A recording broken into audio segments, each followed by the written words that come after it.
परमात्मा पाप कर्म दंड को भी काट सकता है। अभी तक जिस भी संत व महापुरुष से मिले, उन्होंने यही बताया कि पाप कर्म फल भोगने से ही समाप्त होगा। वो प्रभु कौन है जो पाप कर्म को काट देता है, वो काल के बंधन से छुड़वा देता है। उसका क्या नाम है, पूजा की विधि क्या है? कृपया अवश्य सुनिए जगत गुरु तत्वदर्शी संत रामपाल जी महाराज के अमृत वचन। शरण पड़े को गुरु संभाले, जाने का बालक बोला रे। शरण पड़े को गुरु संभाले, जाने का बालक बोला रे। कह कबीर तुम चरण चित राखो, जो सुई में डोरा रे। कह कबीर तुम चरण चित राखो, जो सुई में डोरा रे। मानत ना मन मोरा, मानत ना मन मोरा रे।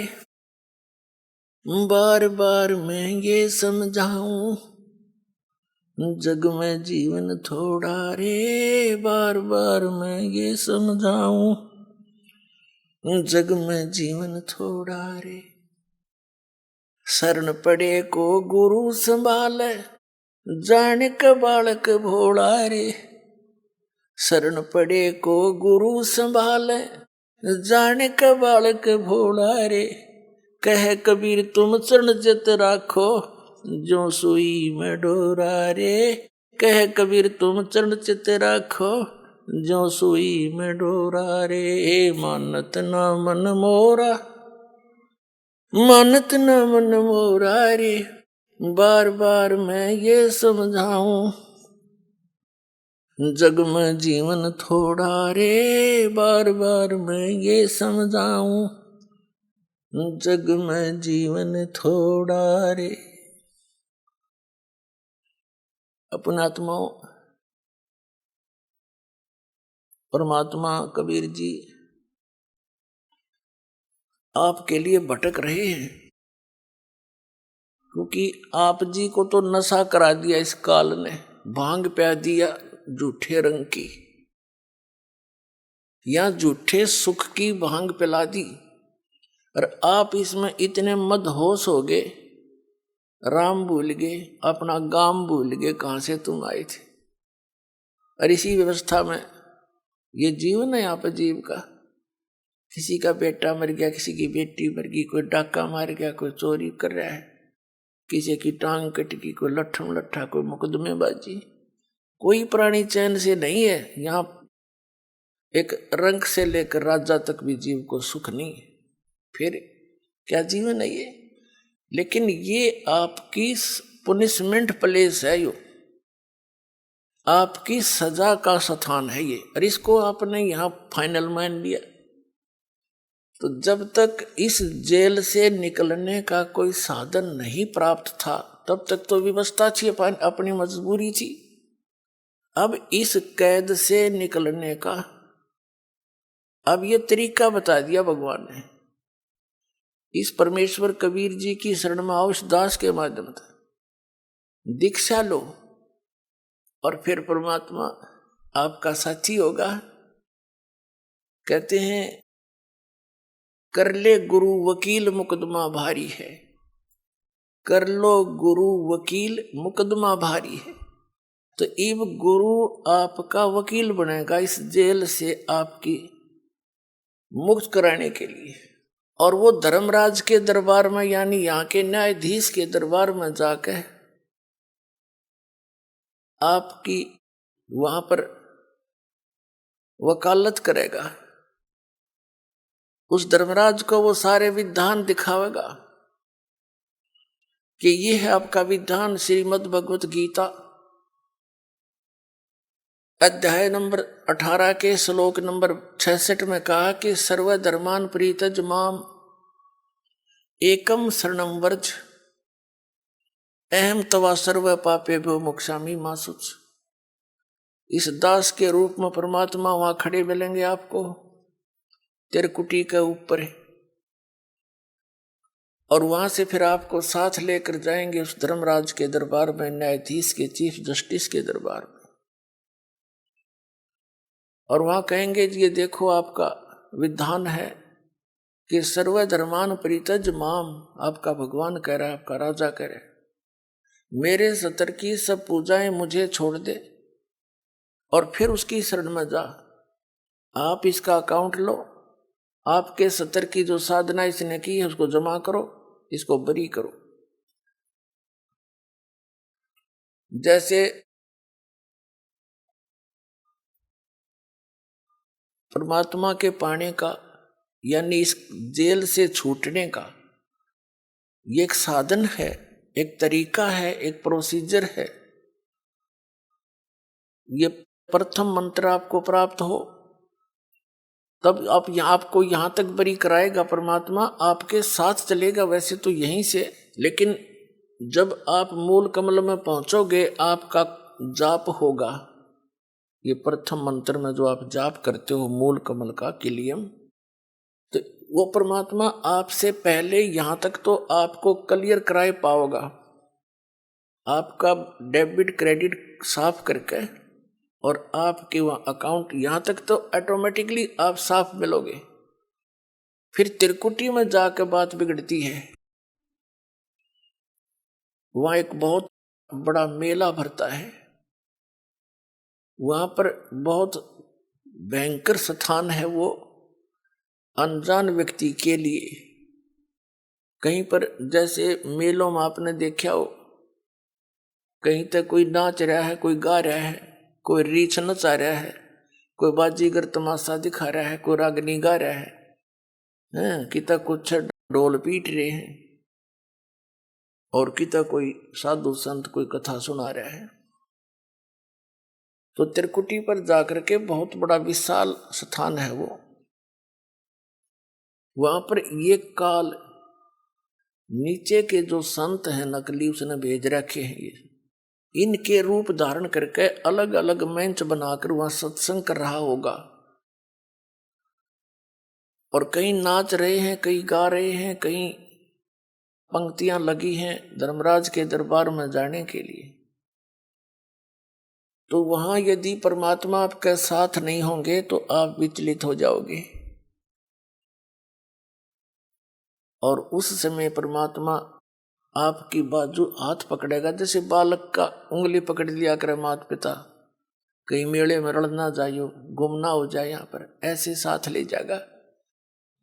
अब बच्चा भीड़ के अंदर कहीं भी कोई आकर्षक वस्तु देखता है, पिता का हाथ छुड़ा कर उसकी तरफ भाग जाता है, पिता को ध्यान नहीं रहे तो मेले में गुम हो जाता है।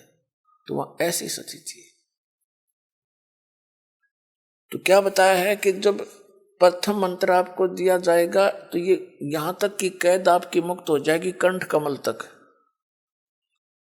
इनसे यहां तक बरी हो जाओगे आप इन 5 मंत्रों से। इसके साथ साथ जो 2 नामों की जो धन है आपका, वो आपको अलग से मिलेगा, आपके सतलोक जाने वाली कमाई में वो सहयोगी होगा, क्योंकि वो उस परम पिता का जाप है।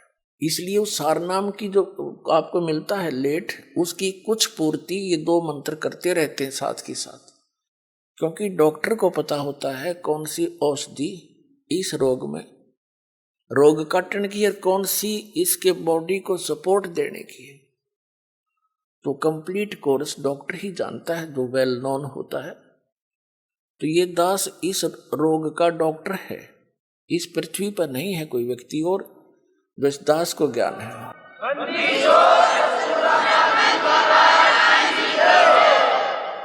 जब आप त्रिकुटी पर पहुंचोगे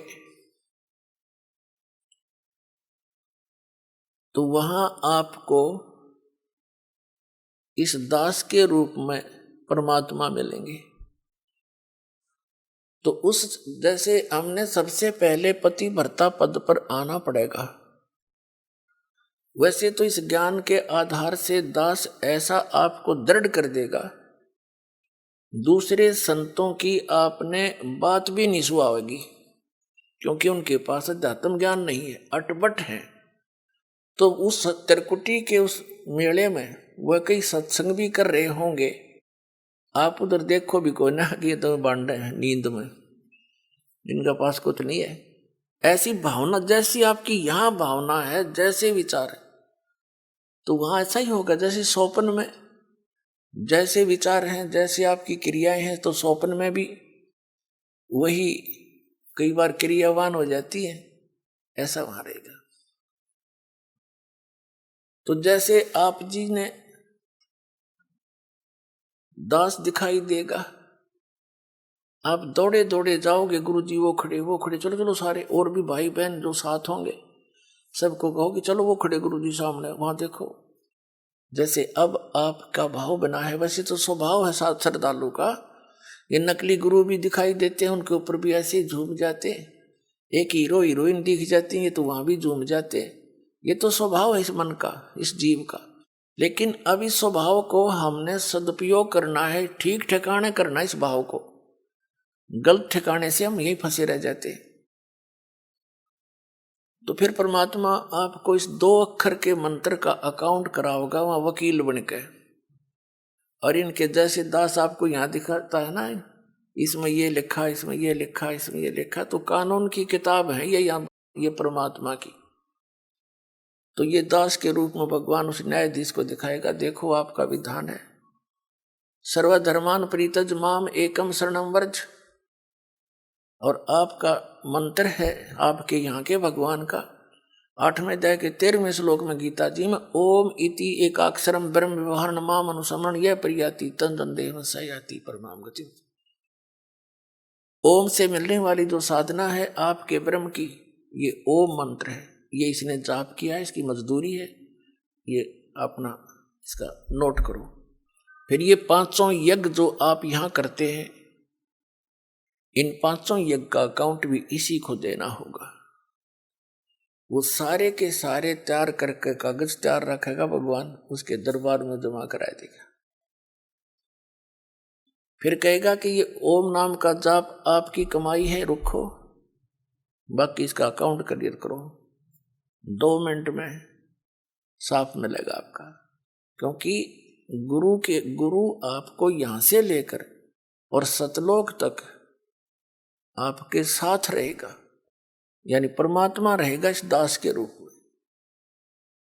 तो इसलिए आपके विषय में बताया है।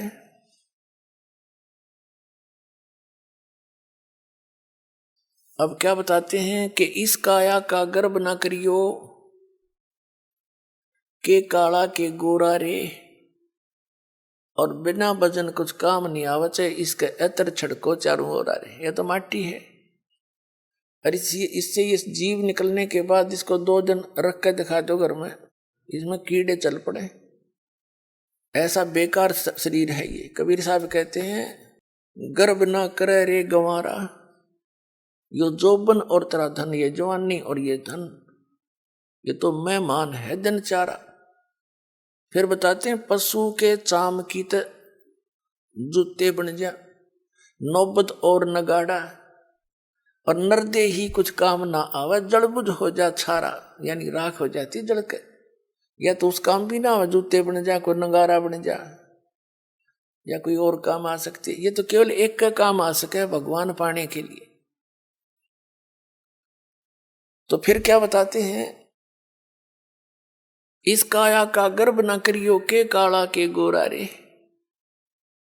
इसने कभी किसी के खरोंच आ जा थोड़ी सी, अंदर मटेरियल सारा एक जैसा सबका, चाहे कोई गोरा है चाहे काला है, ऊपर ऊपर की पॉलिश का अंतर है बस, अंदर मटेरियल सेम है। और इसमें मटेरियल क्या है, कभी कोई कुत्ता मरा हुआ देखा हो आपने सड़क के एक्सीडेंट में, उसका वो आंत बाहर निकली पड़ी होती है, देखने में दिल भी ना करे, उल्टी पड़ जाए, कहीं टट्टी निकल रही है, कहीं पेशाब, और कहीं उसका आंत सारी बाहर पड़ी है, मांस पड़ा है। यो सांग है जिसने आप ठाए फिरो हो, और इस मांडी पाक रहे हो, धरती तोल रहे हो, कभी कुछ पॉलिश कर रहा है, कभी उसको पाउडर ला रहा है, स्वस्थ रखने के लिए इस बॉडी को, क्योंकि इसकी हमें घनी जरूरत है, उसके लिए आप इसकी आवश्यक औषधि वस्तु प्रयोग कर सकते हो, उससे एक्स्ट्रा करते हो बकवाद है। और भगत ने बकवाद स्वभाव नहीं, चला नहीं इस भक्ति मार्ग। इसको वही समझें जो यो मटेरियल है। इसे अलग सोचकर हम इसकी कोई और ज्यादा चकाचौंध करने की चेष्टा करते हैं तो हम भक्त नहीं है। हमने समझा नहीं है ये क्या वस्तु है और ये इतनी अनमोल है। वैसे तो यह मिट्टी है, लेकिन इस मिट्टी से हम सोना बना सकते हैं,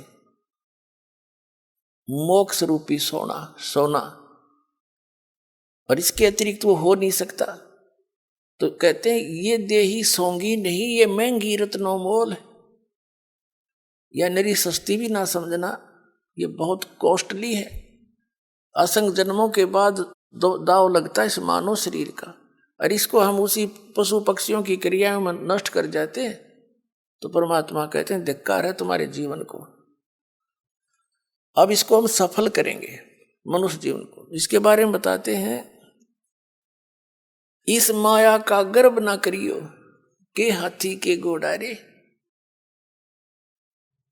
और जोड़ जोड़ धन बहुत बटोड़ा लाखों और करोड़ारे। कबीर साहब कहते हैं कि सर्व सोने की लंका थी वह रावण से रणधीरम, एक पलक में राज विराजी फिर जम के पड़े जजीरम। सारी सोने की लंका बनाए बैठा था कुबद्दी। सोने के जैसे हम गारा मिट्टी के ईंट बनाते हैं, ऐसे सोने की ईंटें बना के और सोने की गारा से उसको चढ़ा रखा था। और कहते हैं एक पलक में राज विराजी, राज से विहीन हो गया एक सेकंड में। और फिर यम के पड़े जंजीरम, काल के दूत ले गए उसे न जकड़ के। हमें ये दंत कथा सुनाया करते ये आचार्य और शंकराचार्य, हमारे धर्मगुरु ये मंडलेश्वर संत। कहते हैं रावण की मुक्ति होगी, श्री राम के हाथों मर गया। कोई बात हुई है? इसी को दिन को भी मार दो, ऐसे जालिम व्यक्ति को फिर स्वर्ग मिलेगा, मुक्ति होया करे उसकी। फिर भक्ति की आवश्यकता क्या रहेगी? राम तो मर जाते सारे, फिर राम ने अपना परिवार ना मारा एक भी, जब सद मुक्ति होनी थी। तो ये बकवाद गढ़ा करते, न ज्ञान था को नहीं, जनता को मूर्ख बनाकर अपने पीछे लगाए रखना इनका उद्देश्य था। अब बुद्धिमान हो, भक्ति करनी है तो विवेक से करो, न तो कोई फायदा नहीं डले डोन का। तो परमात्मा बताते हैं कि इस संसार की किस वस्तु की डिमांड करते हो आप? क्या मांगू कुछ स्थिर ना रहाई, और देखत नैन चला जग जाई। 1 लाख पूत 1.25 लाख नाती, उस रावण का दीवान बाती। यदि आप भगवान से धन की डिमांड करते हो, रावण जितना धन तो आप मेरे ख्याल में 100 जन्म भी नहीं इकट्ठा कर सकते। और एक पुत्र ना है किसी का, वो पुत्र डिमांड करता रहता है, बस ये मरे जाए, वो पुत्र वाली डिमांड ना पूरी होती इसकी। तो बिना ज्ञान के हम ऐसे दुखी थे, इस ज्ञान से हमारी 90% ये अननेसेसरी जो डिमांड है ये खत्म हो जाएगी। और फिर भी आपको किसी चीज की आवश्यकता है तो भगवान दूर नहीं है, वो वस्तु देगा जो आपके भक्ति में बाधक ना हो। जैसे डॉक्टर है, डॉक्टर रोगी को वही चीज अलाउड करेगा खाने के लिए जो उसके रोग में सहयोगी हो, बाधक ना हो। तो डॉक्टर नहीं है, उसने नो का कुछ खा ले, बता कोई बात है? ब्लड प्रेशर का मरीज और उसने घी खवावे और वो घी खाना चाहता है और डॉक्टर कहे खा ले, तो डॉक्टर नहीं है, वो तो दुश्मन है उसका। तो हम आपको वो वस्तु कति अलाउड नहीं कराएंगे जो आपका जीवन नाश कर दे, यानी भक्ति नाश कर दे। आप भक्ति करियो चाहे ना करियो, ये कोई बालकों का काम नहीं है। ये मैं कोई डूम बाट नहीं, कोई मांगनियां खड़ियां नहीं, एक मैंने रोजी रोटी ना मिल रही थी। इस दास ने इस परमात्मा के प्रोसेस को, इसके सारे ज्ञान को बहुत गहराई से समझा है और तब इसके ऊपर कदम रखा है। और कितने संघर्ष के बाद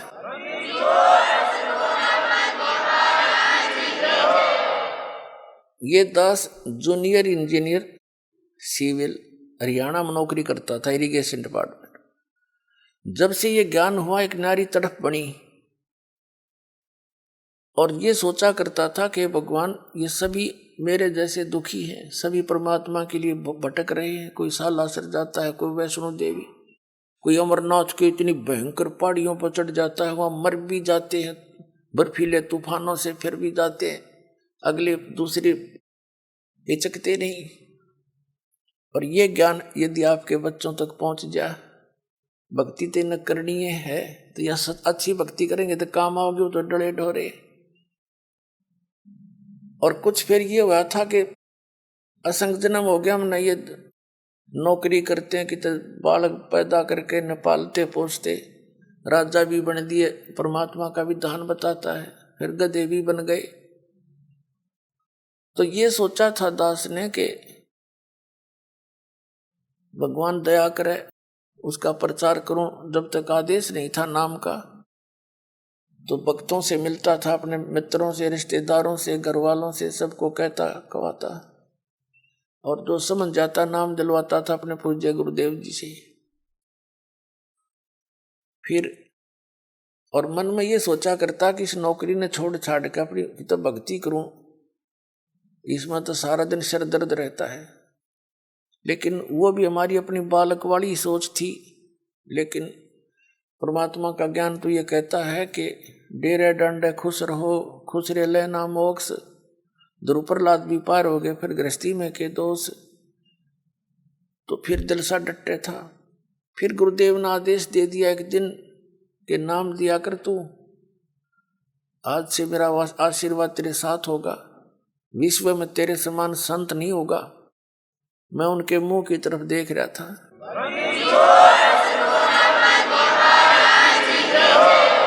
क्योंकि अपनी औकात से जीव खूब परिचित होता है, मानने चाहे ना मानने।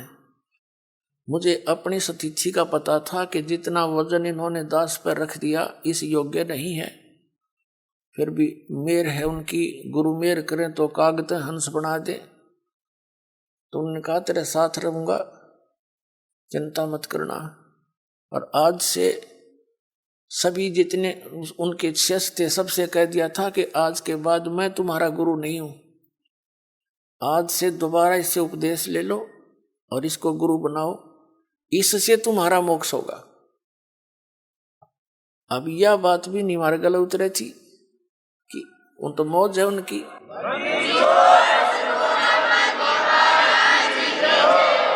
कहने का भाव यह था कि उन्होंने अपना वजन तार दिया।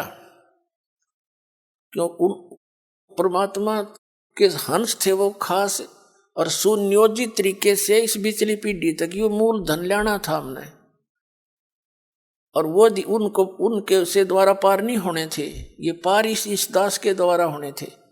इसलिए उन्होंने अपना पल्ला झाड़ दिया और अपना वजन कति खत्म कर दिया। मैं तुम्हारा गुरु नहीं हूं, अब ये है वो गुरु जिसकी तुम्हें आवश्यकता है। छुड़ानी के अंदर उन्होंने स्पेशल ब्लॉक सबको सामने कह दिया था। तो बुद्धिमान व्यक्ति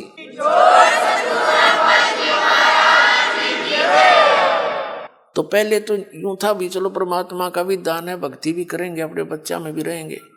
फिर मन में उमंग उठी कि भगवान ही बाप के गुण गाऊंगा, आदेश दे दिया नौकरी भी छोड़ दूंगा। क्यों? एक का काम होगा, नौकरी भगवान की सच्ची सरकार की कर ले चाहे नकली की कर ले, एक का बनेगी, इतना वजन हो पीछे। तो फिर ये पाठ सत्संग की अधिकता होगी। सन 1995 में दास ने सर्विस त्याग दी और खुशी मनाई थी कि वहाँ चलो असंग जन्म का झंझट था इब निमट गया, अपना भक्ति करूंगा, अच्छे भगत मिल लेंगे, सब ते प्यार तेरा करेंगे, ज्ञान सुनाया करूंगा। अब मैंने सोचा था कि अब मैं चैन से रहूंगा। अब इसमें देखा इस जितना झंझट की तरह पाया कोई ना। साची को कबीर साहब कहे हैं, साची को और मारना है, भला करूं और बुरा बतावें। वो नए सिरे तो और संघर्ष शुरू हो गया। जिस भी गांव नगर में हमने जाकर सत्संग किए, 2-2-3-3 दिन एक घर में पाठ करके हम सत्संग सुनाया करते थे। तो उस नगर के जो वो नकली संत 1-1, 2-2, 10-10, 20-20 सब गांव में बैठे हैं, उनको पता चले वो तो ब्रह्मा विष्णु महेश के बारे में ये कहता है, देवताओं की पूजा की भी मना करता है, ऐसा करता है। तो वो गांव गांव में शत्रु पैदा हो गए।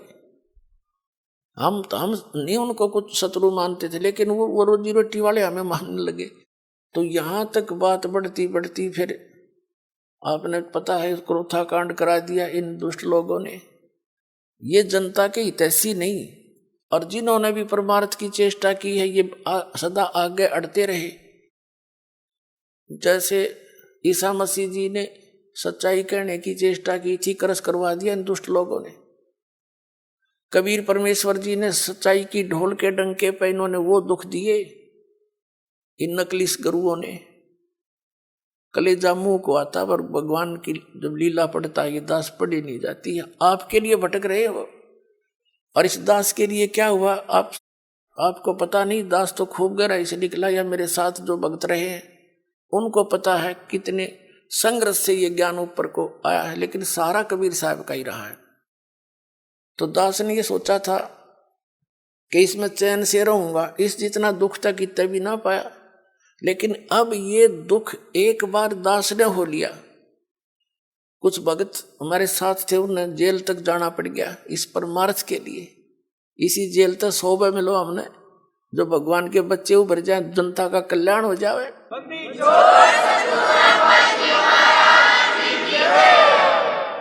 तो उस दिन से लेकर आज तक वो संघर्ष जारी है।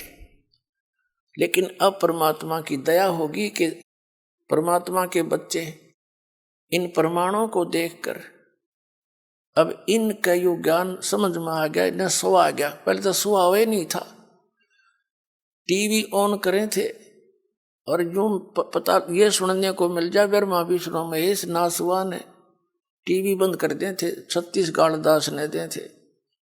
यो बकवाद करता है, ब्रह्मा विष्णु जी को भी नासवान बताता है, इनके माता पिता बताता है। मैं तो पढ़ कर सुनाता हूं, बताता नहीं।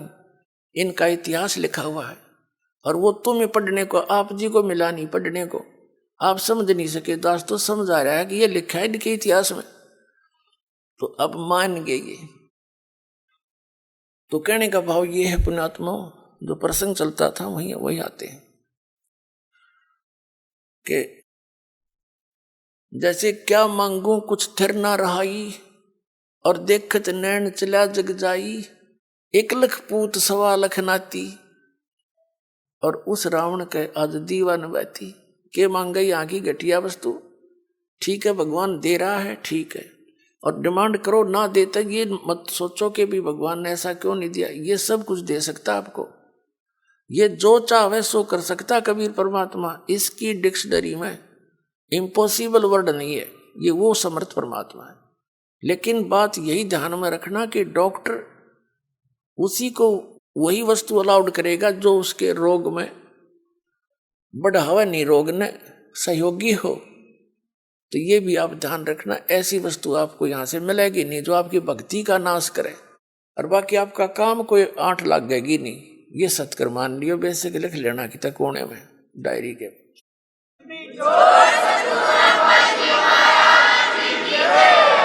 तो क्या बताते हैं कि दुविधा चतुराई, दुविधा दुर्मति चतुराई में जन्म गया नर तोरा रे, और अब भी आन मिलो सत्संग में, और करो गुरु ज्ञान पे गौरा रे। यानी गौर करो, इसमें गड़े ध्यान से विचार करो जो गुरु जी ज्ञान बताते हैं। फिर बताते हैं कि शरण पड़े को गुरु संभाले, जान के बालक भोला रे, और कहे कबीर तुम चरण चित राखो, ज्यों सुई में डोरा रे।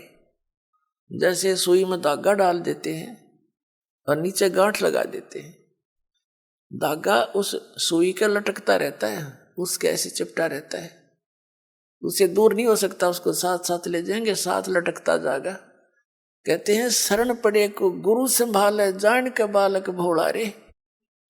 पुणात्मा जैसे जितने भी दास ने बहुत इतिहास दिखाए नकली ऋषि में, ऋषियों के संतों के, सभी का विधान है कि जो कर्म में भाग में लिखा है वो तो आपने भोगना ही पड़ेगा। भाग्य में जो लिखा है उसको प्रारब्ध कहते हैं, प्रारब्ध। अब प्रारब्ध में हमने जो दुख भोगने पड़ेंगे, फिर भक्ति की आवश्यकता क्या है? कौन करेगा भक्ति?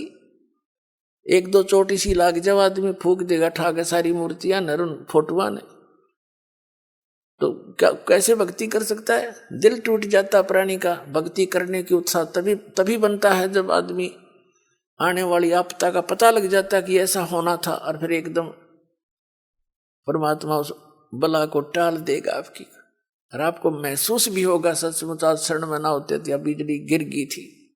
तो फिर दूनी रुचि बनेगी भक्ति में।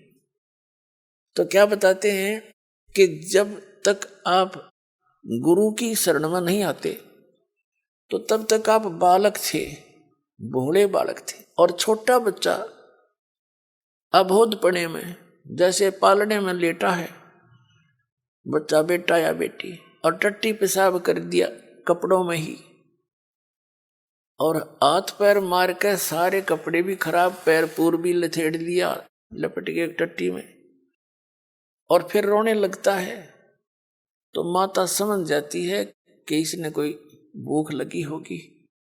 वो जाती है उसको संभालने के लिए, तो क्या देखती है, सारे कपड़े भी खराब कर रखे, टट्टी भी कर रखी, पेशाब भी कर रखे। तो उसने बालक बुरा नहीं लगता, उसको पता है, इसने पता को नहीं, ज्ञान है माँ ने कि इसको पता नहीं, बालक से उसको ऊपर कोई दोष नहीं। उन्हें उठावेगी, धोएगी, मांजेगी खूब अच्छी तरह, कपड़े धोकर सुखावेगी, नए पर आवेगी, और छाती के लावेगी, फिर लाड करेगी, दूध पिलावेगी। तो आज जब तक इस शरण में नहीं आते परमात्मा कबीर जी की में, आप ऐसे बच्चे हो, और अनजानपने में ना जाने कितनी गलती करके आप कति छट गए, उसमें लथड़े पड़े हो। लेकिन कहते हैं शरण पड़े को गुरु संभाले, और जान का बालक भोला रे, कह कबीर तुम चरण चित राखो, जो सुई में डोरा रे। आपका इतना काम है।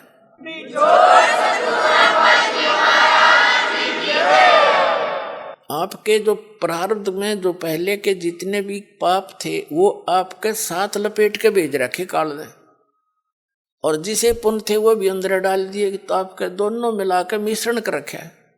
तो अब परमात्मा आपके उन पापों को धोएगा सारा ने, और फिर आपको समझ कर लेगा, और समझ करके फिर सीने का लगाओगा, और सतलोक में ले जाकर दूध पियाओगा, यानी वहां सदा सुखी कर देगा आप।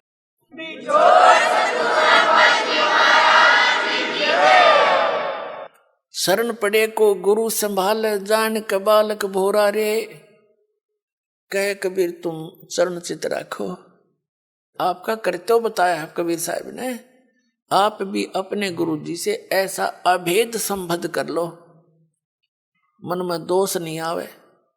जिस दिन आपके गुरु जी के प्रति कोई विकार आता है, यानी कोई कमजोरी झांकते हो गुरुदेव के अंदर, तो उस दिन आपका नाम खंडित हो जाता है। और काल यही चाहता है कि ये एक बार संत से इसका कनेक्शन कट जा, फिर यो कितने धक्के खाए जाइयो, कहीं तेरा लंबा चौड़ा का क्षेत्र है इसका, तो फिर इसको यही उलझा कर मार देता है।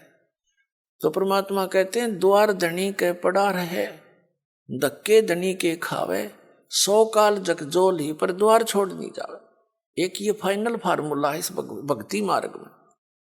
इस परमात्मा कबीर जी के धनी के द्वार पर पड़ा रहे और इसी के धक्के खावे, 100 काल जगजोल ही, कितना ही काल आपको झटके देता दिखे पर परमात्मा से दूर नहीं होना, यह बहुत बड़ी भूल हो जाएगी आपकी।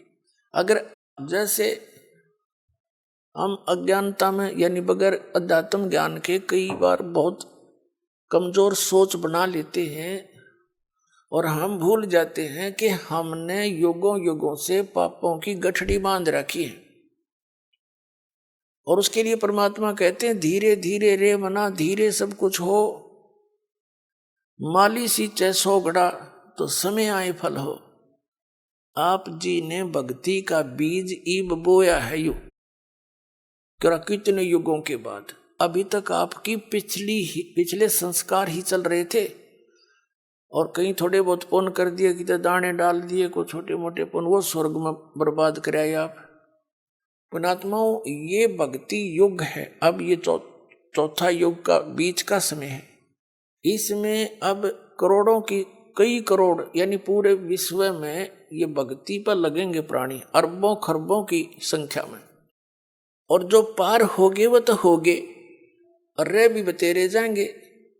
तो वो जो रह जाएंगे ना, उनकी दुर्गति घनी होगी, क्योंकि ये कमाई तो इतनी गजब की बनेगी आपकी, पहले मंत्र से बहुत गजब की कमाई बन जाती है, जबरदस्त भक्ति धन संग्रह होता है आपका। और फिर उनके अगर आप पार नहीं हुए तो क्या करेगा आपके साथ में। जैसे आपकी भक्ति धन इन ऊपर के लोकों में आपको इनका प्रतिफल मिलेगा। जब सतलोक नहीं जान पाए तो फिर ऐसे बनेगी आपके साथ। इस मूल कमल में गणेश जी का जाप है, आपको दिया जाता है। इसका भक्ति धन आपका इकट्ठा हो रहा है और पार हुए नहीं तो आगे छड़ी यही रहेगी आपकी। फिर ये लुटेरे आपको टर्न बाई टर्न लूटेंगे। आप गणेश जी के लोक में जाओगे, वहां गण बना देंगे आपको, आपकी पूंजी होगी, रेस्टोरेंट तैयार है, उसका कमीशन है इन देवताओं का। जैसे होटल के मालिक होते हैं उनका कमीशन होता है वो अलग से, यानी उसमें अपना नारा चार्ज लगाते हैं उस बिल में। तो आप कहीं किसी में 10% आपकी कमाई से, किसी में 15%, किसी में 20-25% ये अपना लेते हैं, तब अपना गुजारा चला रहे हैं। ये कंगाल लोग है 21 ब्रह्मांड तक का उस सतलोक की दृष्टि में। और आप भक्ति के धनी लोग वहां जाते हैं, जैसे यहाँ कुल्लू मनाली में जाते हैं गर्मियों में सेठ लोग, और 10-20 हजार रुपये खराब करके उल्टे फिर आ जाते हैं मुंह लटका के कर्म क्षेत्र में। तो आप इस मूल कमल के मंत्र का जाप जो आपको दिया जाता है गणेश जी के लोक में, वहां ठाठ करोगे, यहाँ के नकली ठाठ। जब वहां आपकी ये पूंजी समाप्त हो जाएगी उसके बाद आपको भेजेंगे ब्रह्मा जी के लोक में, क्योंकि उसका भी जाप आपने कर रखा है। वहां जब आपकी धन खत्म हो जाएगा फिर जाओगे विष्णु जी के लोक में, क्योंकि उनका भी आपने धन इकट्ठा कर रखा है। फिर उसके रेस्टोरेंट में वहां रहोगे। उसके बाद फिर जाओगे आप श्री शिव जी के लोक में, उसकी भी कमाई करते हो, मंत्र जाप करते हो। फिर जाओगे दुर्गा जी के लोक में, और वहां भी जब समाप्त हो जाएंगे फिर आपके 2 मंत्र का जाप और रह गया, ये 2 अक्षर का सतनाम का जाप। तो उससे जाओगे आप फिर ब्रह्मलोक में, इस काल के निज लोक के अंदर। वहां कोई हजारों युगों तक आप उस ब्रह्मलोक में रहोगे। वहां इस ओम के धन को खत्म करके फिर वापस आओगे, और फिर इस सतनाम के अंदर जो दूसरा मंत्र है, इसने काल ने उस ब्रह्मलोक में जीव को धोखा देने के लिए नकली सतलोक, नकली अलखलोक, नकली अगमलोक और नकली अकैलोक बना रखे। तो उस पूंजी को फिर ये आपकी वहां बर्बाद कराओगा। फिर रह गया आपका जिसको सार नाम प्राप्त हो गया है और वो पार नहीं हुआ। जरूरी नहीं कि सार नाम मिलते ही पार हो जाओगे, ये तो परमात्मा ने कहा है राम नाम रटते रहो, राम नाम रटते रहो जब तक घट में प्राणे, भाई कभू तो दीन दयाल के भनक पड़ेगी कान। परमात्मा कबीर जी कहते हैं पाकी खेती देख के गर्भियो मत किसान, अब हूँ झोले बहुत हैं घर आले तब जाने। कहते हैं इस या पाकी खेती देख कर खेत में अभिमान ना करना किसान, अभी तक बहुत वर्षा ओले आंधी तूफान शेष है, ना जाने के बिजली पड़ जा तेरे घर आले जब मानिए तेरे धन तेरे घर आ गया। इसलिए बताते हैं कि ये ना समझना सार नाम मिल गया तुम पारे होगे। सार नाम की कमाई और मर्यादा में अंतिम श्वास तक करते हुए और एक विशेष कसक बनाओ सतलोक में जान की, तब वहां जाओगे जहाँ आशा तांबासा हुई मन कर्म वचन सुमरियो सोई। अब जो सार नाम जिसको प्राप्त हो गया वो सार नाम प्राप्त प्राणी को एक विशेष बेनिफिट मिलेगा। उसको फिर जैसे आप जितने भी प्राणी यहाँ आए हो जो सीधे आ रहे हैं, जिनको परमात्मा 600 वर्ष पहले दोबारा आकर मिले थे और उनको पुनः फिर भक्ति से चार्ज कर गए थे कुछ, ताकि यहाँ तक आपके मनुष्य जीवन होते हुए आ गए, एक विशेष बेनिफिट मिलेगा। उस व्यक्ति के उस आत्मा के साथ परमात्मा सदा रहेगा। लेकिन पार तो होगा इसी समय में, जैसे अब आप ये है वो स्वर्ण युग, ये स्वर्ण युग है इस मोक्ष का, तो पार तो होगा इस समय वो, लेकिन परमात्मा उसके साथ रहेगा। और फिर भी उसका दुर्भाग्य ही है, क्योंकि मोक्ष हुआ नहीं था, फिर नौके नंडले फिर ढोने लग गया। लेकिन दाता साथ रहेगा। जैसे हम पहले देखा करते थे, कई ऐसी दुर्घटनाएं हमारे साथ हुई और सेकंड के भी कुछ हिस्से में बचाव बन गया है। और वहां फिर हम सोचते रह जाते थे, भगवान बड़ी जान बची। और ये हम जिन भगवानों की भक्ति करते थे इनको क्रेडिट देते थे, इनका वहां कोई रोल नहीं रहता, वो तो समर्थ एक ही है।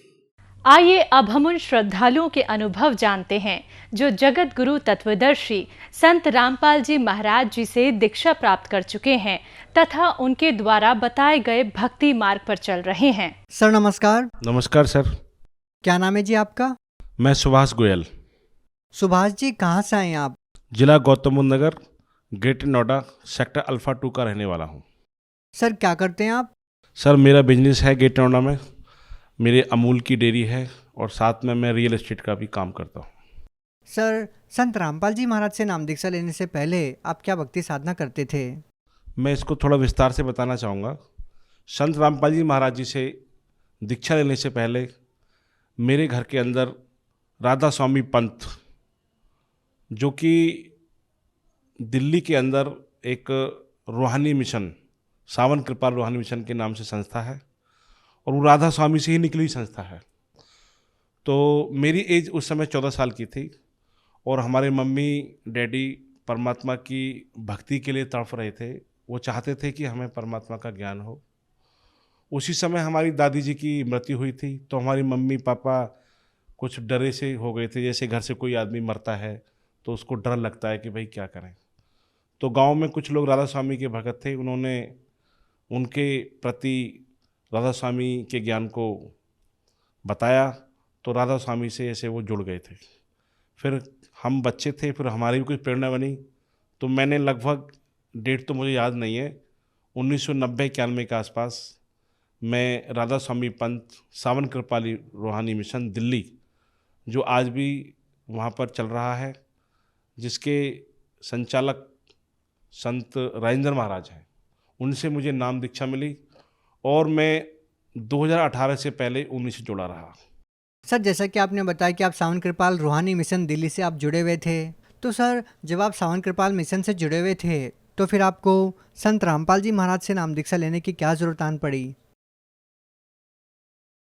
जब हम राधा स्वामी में भक्ति कर रहे थे, जैसी उन लोगों ने हमें बताई थी, तो हम उनको पूर्ण गुरु और परमात्मा तुल्य मान चुके थे।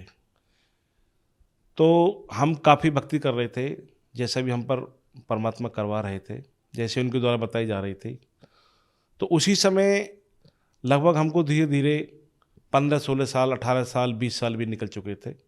जैसे हमको 28-30 साल हुआ तो हमारी मम्मी जो थी वो कुछ भक्ति ठीक करती थी। जैसे वो बताते थे बैठ कर के भक्ति करना, कान बंद करना, 5 नाम का जाप करना। तो हमारी मम्मी को तकलीफ़ें शुरू हो गई, उनको ऐसी ऐसी तकलीफ़ें शुरू हुई, हमने उनको सब्जेक्ट दिखाया। जैसे दिल की बीमारी उनको शुरू हो गई थी, पेट फूलना, पैरों में दर्द, सर में दर्द, यहाँ तक कि उनकी जुबान भी बंद हो गई थी। और डॉक्टर को हमने सब्जेक्ट दिखाया, एक पुत्र के नाते अपनी माँ को मैंने दिखाया और हम फैमिली काफ़ी परेशान हो गए थे कि हमारी माँ ही खुद परेशान हो रही है। तो हमारे ना भक्ति में मन लगता था, ना काम धंधे में मन लगता था। और हमारी माँ को एज ए डॉक्टर ने पागल भी बोल दिया था, कोई पागल कहता था, कोई कुछ बोलता था, कोई कुछ बोलता था। हम बहुत परेशान थे। तो अपनी माँ को दिखाने के लिए मैंने सोचा कि भाई कहीं और दिखाया जाए, इनको किसी ऐसे किसी भगत पर दिखाया जाए। ऐसे जगत में भगत लोग होते हैं कि वो अपना कुछ जादू टोना करके या कुछ भभूत वगैरह दे करके ठीक कर देते हैं। ऐसा मन में विचार चलने लगा और कहते हैं कि भाई मरता हुआ क्या नहीं करता। उसी दिनों में मालिक की रजा हुई, परमेश्वर की रजा हुई, तो मैं अपने गेट नोएडा से दिल्ली जा रहा था और रास्ते में मुझे रिक्शा मिला। रिक्शे पे लिखा हुआ था कि ये पुस्तक ज्ञान गंगा मंगाएं, ज्ञान गंगा फ्री पुस्तक मंगाएं। तो मन में ये बात आई कि देखो ये ज्ञान गंगा पुस्तक फ्री लिखा हुआ है, ऐसे कैसे फ्री आ सकती है। लेकिन तुरंत परमेश्वर की प्रेरणा हुई कि भाई क्यों ना इसको कॉल लगा दिया जाए, क्योंकि रिक्शा को निकलने में ज़्यादा समय तो लगता नहीं है। तो मैंने तुरंत, मेरे पास मोबाइल था, मैंने मोबाइल नंबर डायल किया और तुरंत ही मैंने वो नंबर डायल करके मेरी बात हो गई। मुझे पुस्तक मिली, फिर पुस्तक लेकर करके उनके शिष्य घर पर आ गए। उन्होंने ज्ञान बताया। ज्ञान बताने से हमारी समझ में बात ये आई कि ठीक है, गुरु हैं और हमारे भी गुरु हैं। तो मेरी बात वहीं पर रफा दफा ख़त्म हो गई।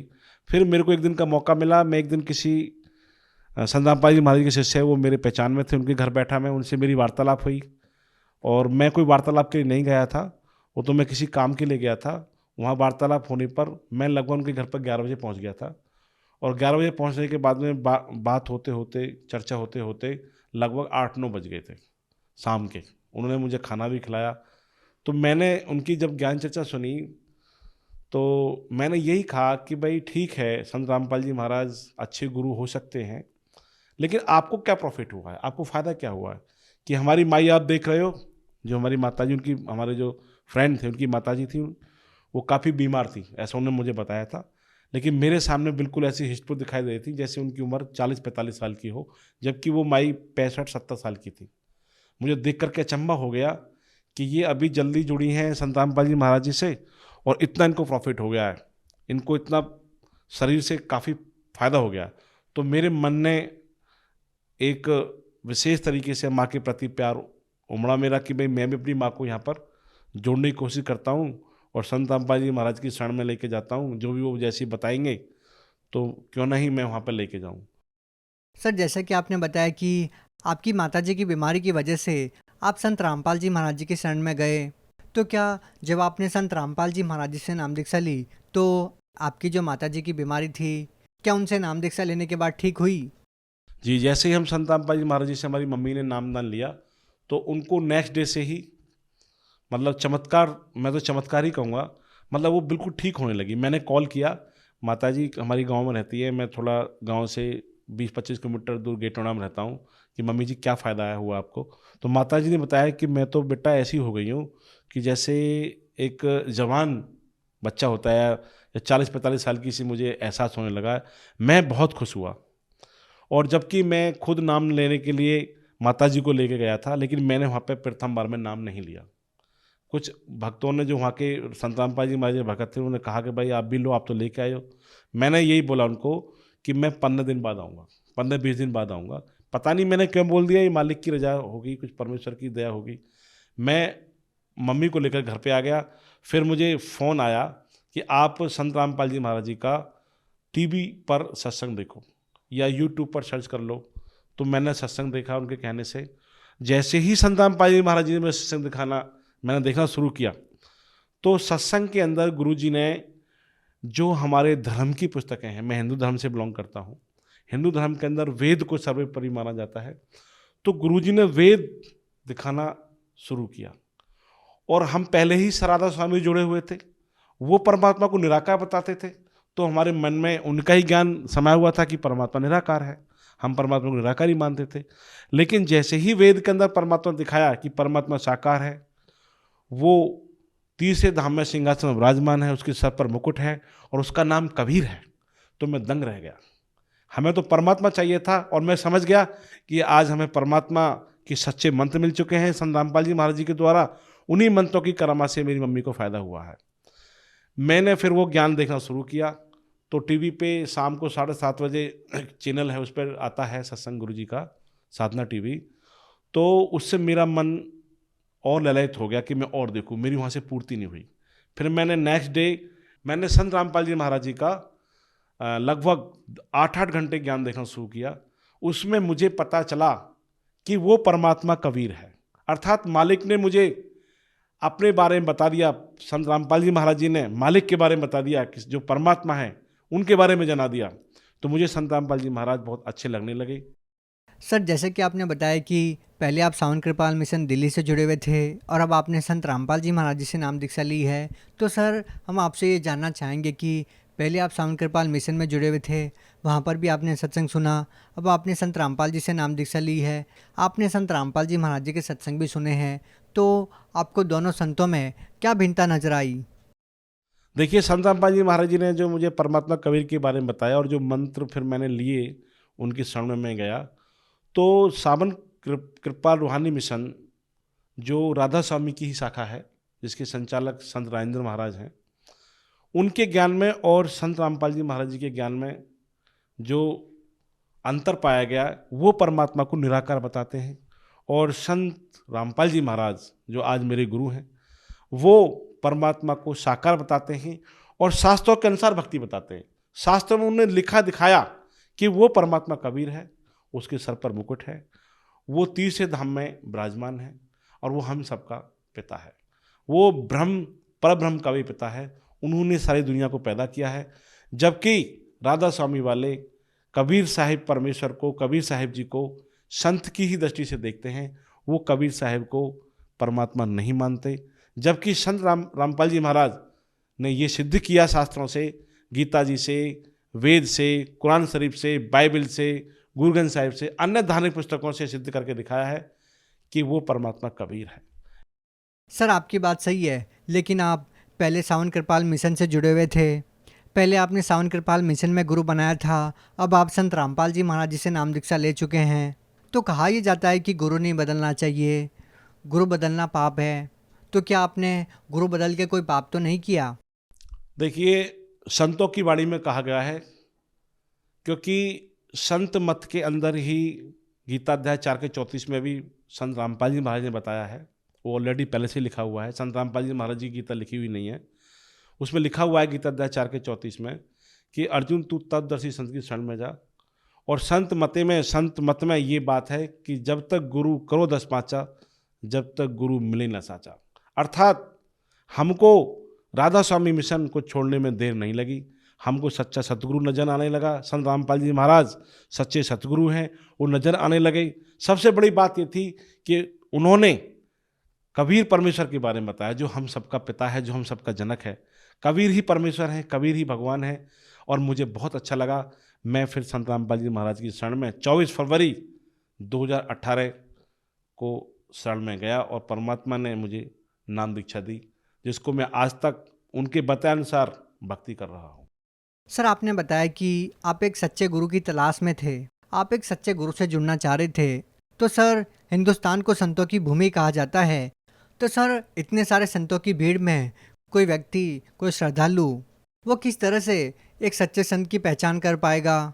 कौन सही और कौन गलत है, क्या कहना चाहेंगे आप?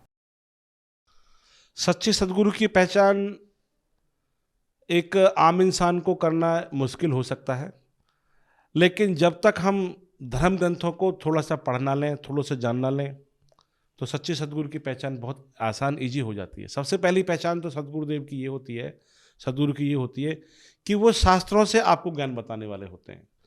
जो संत शास्त्रों को दिखा करके ज्ञान बताए, हालांकि सभी लोग शास्त्रों से बता रहे, लेकिन वो रूबरू नहीं कर रहे, अर्थात वो शास्त्रों को आपको दिखा नहीं रहे। वो शास्त्रों से ज्ञान बता जरूर रहे होंगे, वो आपको दिखा नहीं रहे कि शास्त्रों में क्या लिखा हुआ है। जबकि वेद आज के लिखे हुए नहीं है, वे तो बहुत पुराने लिखे हुए हैं। उनमें लिखा हुआ है कबीर इज गॉड, कबीर परमेश्वर है। और संत रामपाल जी महाराज जी ने वो हमें बता दिया कि कबीर परमेश्वर है, तो सच्चे सतगुरु हैं, वो सच्चे गुरु हैं और जगत गुरु हैं, वो तत्वदर्शी संत हैं। आज पूरे समाज को जगत गुरु तत्वदर्शी संत रामपाल जी महाराज की जरूरत है।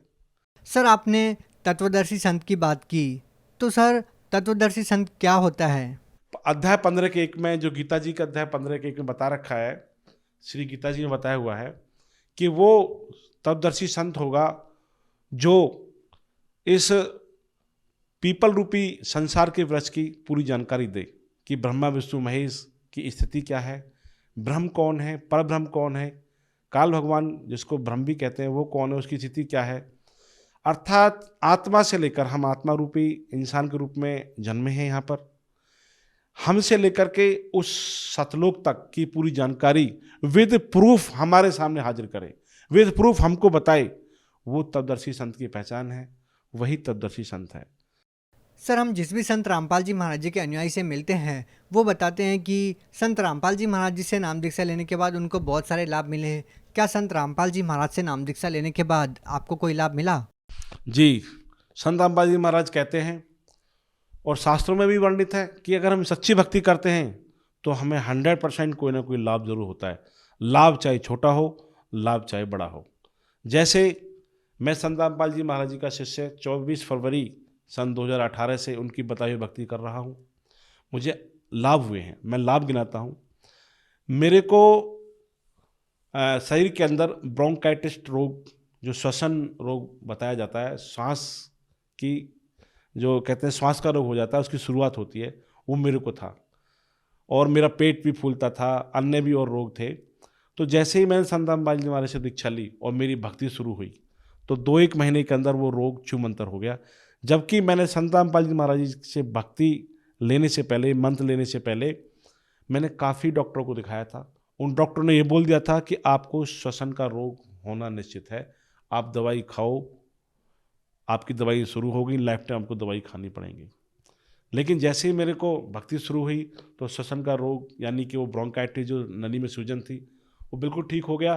पहले मैं सुबह दोपहर शाम नहाने में भी प्रॉब्लम अपने आप को समझता था, क्योंकि मेरे कोई रोग था तो मैं नहाता नहीं था। अब मैं कभी भी नहाऊं, मुझे कोई प्रॉब्लम नहीं। आखिर मेरा रोग ठीक हो गया। दूसरा लाभ मुझे ये हुआ कि मेरे घर के अंदर थोड़ा सा, जैसे होता ही है 19-20, थोड़ा अशांति सी रहती है। सभी लोग धीरे धीरे जुड़ने लगे, सभी लोग संत रामपाल जी महाराज जी के बताए हुए ज्ञान को समझने लगे। उसके बाद मुझे जो कलेश था वो भी ठीक हो गया। और एक मेरे पे कर्जा था, 7-8 लाख रुपए कर्जा चलता था, वो भी मेरा पूरा हो गया और शांति हमारे घर में आने लगी, सब में प्यार हो गया। यही मेरे को लाभ हुआ है। और मेरी मम्मी ठीक हो गई, सबसे बड़ा लाभ मुझे यही हुआ। दूसरा लाभ मुझे आध्यात्मिक लाभ हुआ। आध्यात्मिक लाभ बोले तो मुझे ये पता चला कि वो परमात्मा कबीर है। जबकि हम मेरी एज लगभग 47 के आसपास है। अब से 4-5 साल पहले, लगभग 2018 में जो नाम परमात्मा से लिया है, दीक्षा जो ली है, उससे पहले हम परमात्मा को निराकार मानते रहे। सबसे बड़ा लाभ मुझे ये हुआ कि उस परमात्मा के बारे में, कबीर साहिब परमेश्वर के बारे में पता चला, सच्चे मंत्र मिले और सच्चे सतगुरु जिनकी हमें तलाश थी, हमें सच्चे सतगुरु मिल गए। सर, जो लोग आज भी राधा स्वामी पंथ से जुड़े हुए हैं, सावन कृपाल रूहानी मिशन दिल्ली से जुड़े हुए हैं, उन लोगों को आप क्या संदेश देना चाहेंगे, क्या कहना चाहेंगे? संत रामपाल जी महाराज जी के बताए हुए संदेश जो मुझे अच्छा लगा, मैं भी उनको ये संदेश देना चाहता हूँ कि भाइयों समझ जाओ, अगर आप वाकई में परमात्मा को चाहते हो, परमात्मा प्राप्ति चाहते हो, सतलोक जाना चाहते हो, सुख चाहते हो, तो केवल और केवल संत रामपाल जी महाराज जी की बताई हुई भक्ति ही सुख और सतलोक लेके जा सकती है। मैं उन सभी सावन कृपाल रूहानी मिशन से जुड़े हुए भगत आत्माओं से निवेदन करता हूँ, उनसे हाथ जोड़कर निवेदन करता हूँ कि आप पहले 15 से 20 दिन संत रामपाल जी महाराज जी का जो यूट्यूब चैनल पर, अन्य मीडिया पर या साधना टीवी पर, अन्य टीवी पर संत रामपाल जी महाराज जी का सत्संग आता है, उसको आप पहले 15-20 दिन सुनो तो सही। अगर आपको ज्ञान अच्छा लगता है तो आप बिल्कुल जुड़िए, आप संत रामपाल जी महाराज से जुड़ें और अपना कल्याण कराएं। जो लोग संत रामपाल जी महाराज जी से नाम दीक्षा लेना चाहते हैं, वो उनसे नाम दीक्षा कैसे ले सकते हैं? संत रामपाल जी महाराज जी के आज विश्व में लगभग 500+ सेंटर हैं। सेंटर बोलो तो नामदान केंद्र हैं। हर जिले में संत रामपाल जी महाराज जी के नामदान केंद्र हैं। और जैसे हम मीडिया पे जाकर संत रामपाल जी महाराज जी को खोज सकते हैं, वहाँ से उनके फ़ोन नंबर ले सकते हैं। और हम टीवी वगैरह पे सत्संग देखते हैं तो उन पर नीचे पीली पट्टी चलती है, उन पर संत रामपाल जी महाराज जी के मिशन के नंबर आते हैं। उन पर हम कॉल करके जहाँ हम रह रहे हैं उसके आसपास का सेंटर खोज सकते हैं, उनसे बात कर सकते हैं, वहाँ जा कर के पूरी जानकारी ले सकते हैं और नाम दीक्षा ले सकते हैं। जी धन्यवाद।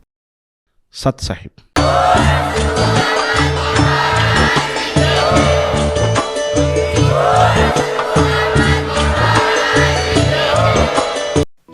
आप सुन रहे थे जगत गुरु तत्वदर्शी संत रामपाल जी महाराज के मंगल प्रवचन। अधिक जानकारी के लिए संपर्क करें